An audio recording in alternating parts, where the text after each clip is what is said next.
ধানের বার্ষিকীতে জাতীয় নাগরিক পার্টি এনসিপির জুলাই পদযাত্রার অংশ হিসেবে সাতক্ষীরায় পথসভা হয়েছে।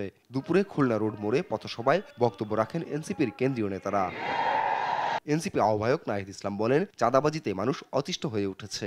চাঁদাবাজদের রুখতে প্রয়োজনে আবারও আন্দোলনে নামার হুঁশিয়ারি দেন তিনি। চাঁদাবাজদেরকে ভয় পাওয়ার কোনো কারণ নাই।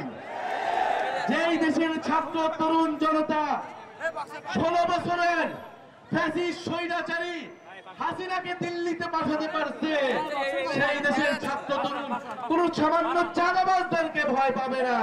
একই পক্ষ বিচার ও সংস্কারের বিরুদ্ধে দাঁড়িয়ে যাচ্ছে মন্তব্য করে নাহিদ বলেন, পুরনো বন্দোবস্ত টিকিয়ে রাখা সহজ হবে না।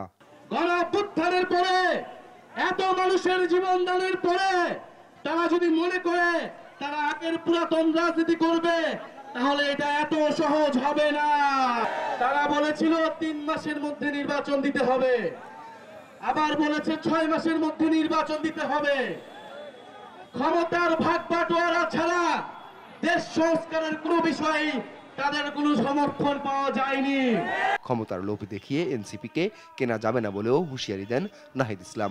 তারা ভেবেছিল 2-3টা আসন দেখিয়ে, ক্ষমতার ভাগ বাটোয়ারার লোভ দেখিয়ে তারা গণঅভ্যুত্থানের শক্তিকে কিনে নেবে। আপন অপু, নিউজ ডেস্ক, দেশ টিভি।